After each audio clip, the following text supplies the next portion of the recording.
Hi guys, and welcome to the latest installment for Introduction to Programming Concepts. So we've talked about variables in the past, and we all know that variables have data types, whether they be char, int, floats, doubles. And variables only store one single number. So just one value. We have a variable called pi, and it stores 3.14159, and that's it. So what do you do if you want to store multiple numbers, multiple values? Well, you could have multiple variables.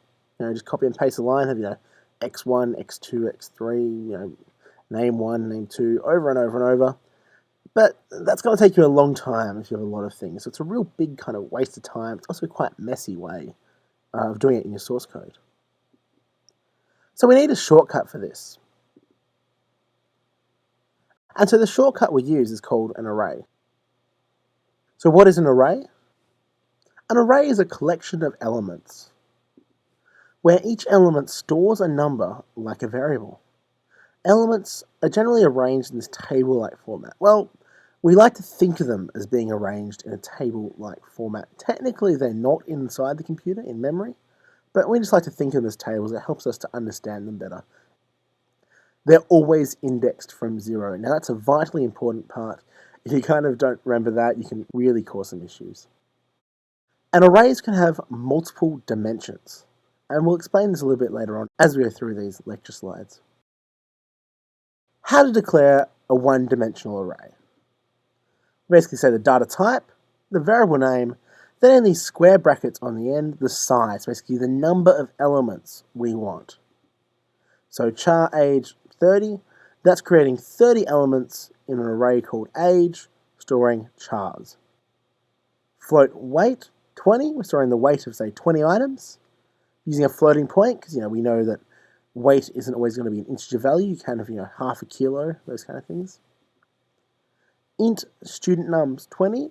This will be storing 20 student numbers.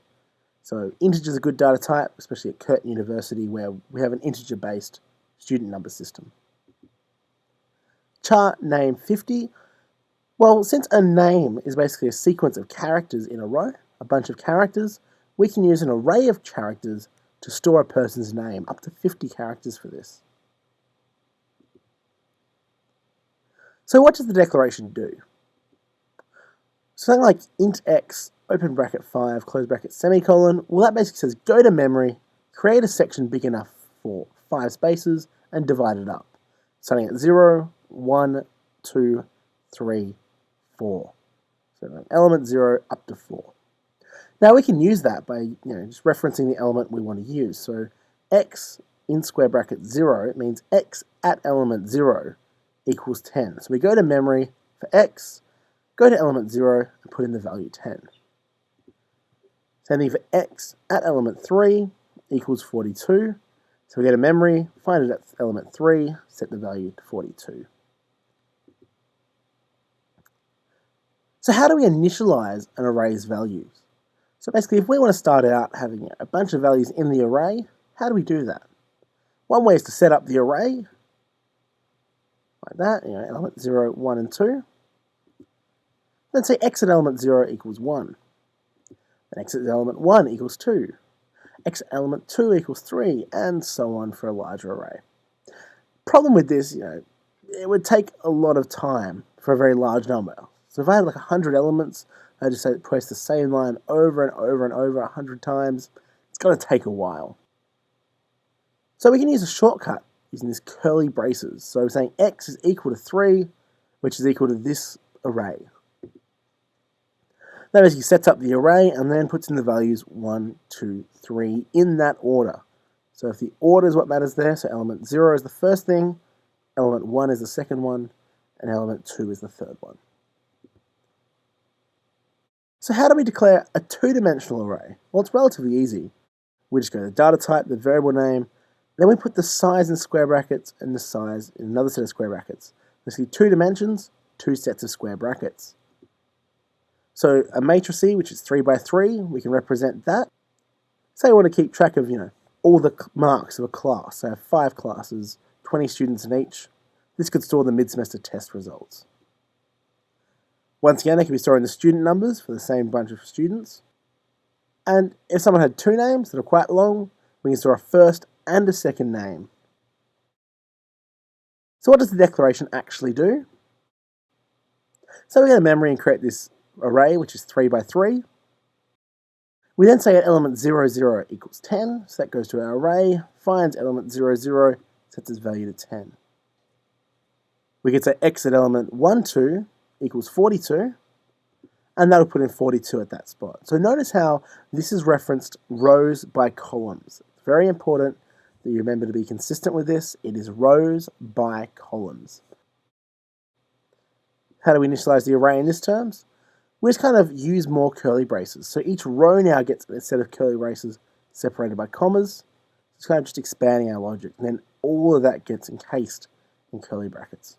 And this would set up an array, which is 3 by 3, and put in 1, 2, 3, then 4, 5, 6, and then 7, 8, 9. So it's going to go row by row there. How do we declare a three-dimensional array? We basically tack on another size on the end. So now we have, our rows, our columns, and kind of a depth. So we could have a three-dimensional coordinate system, x, y, and z. We could be keeping track of, say, the student numbers of multiple classes over 2 different universities this time. We're keeping track of, say, 25 people's first and last name, with at least 50 characters for each. So what does the declaration do? Basically, we end up with this kind of cubic looking thing here. So we kind of have rows, columns, and depth. Now, clearly this isn't how it's shown inside the computer, because computers have no idea of space, really. But it's easier to think of it as a three-dimensional object in terms of using it. It's just a simpler way to conceptualize the idea of an array. So x at element 0, 0, 0 is equal to 10. We just put it in there in the top left corner. If we set at element 0, 2, 1 equals 42, it's going to put that into that point. And notice how this is referenced. Once again, it's rows, columns, and we're adding depth. So it's rows, columns, depth. Very important that you be consistent with that, or you kind of access different sections of the array than what you expected to, which could be quite disastrous for your program. So how big can an array get? Basically, how many dimensions can we get? Can we have more than 3 dimensions? Well, yeah, we can. Basically, you have as many dimensions as you want or need. If you want a 4-dimensional array, you can. 5 dimensions, you can. You just add an extra bit of square brackets on the end and the size of that array. So just keep tapping on square brackets, and you get bigger and bigger arrays with more dimensions. As you add another dimension, you're basically multiplying out the size of that array. So it's quite easy to fill up your RAM if you try and get too many dimensions inside an array. So a summary on how arrays work: it's basically a collection of elements. Think of them in this kind of table-like format, even though I said it's not the most accurate thing of how the computer's actually storing them, but it helps us deal with it and conceptualize the idea. They're always indexed from 0, and they can have multiple dimensions. So a one-dimensional array, as we've been through, element 0, 1, 2. A two-dimensional array as a table like that. And then we have a three-dimensional array in kind of a cubic idea. Now let's run through a rough kind of example using a matrix multiplication. So now we have an array which is 3 by 3 called A, which is storing some values. Basically, it's representing our matrix. We have a second array, B, which is storing some more values. And we have a third array, C, which is going to store our result of matrix A times by matrix B. Now we all know matrix multiplication, I hope, is rows by columns. So we're going to row A0 by B column 0. And that will give us our element at C0, 0. So we say C0, 0 is equal to A at 0, 0 multiplied by B at 0, 0 added onto A at element 0, 1 multiplied by B at element 1, 0, and we add on to that A at element 0, 2 multiplied by B at element 2, 0. So now the computer will go off and calculate that, and when it does that, we find out that C at 0, 0 will get assigned the value of 23.02.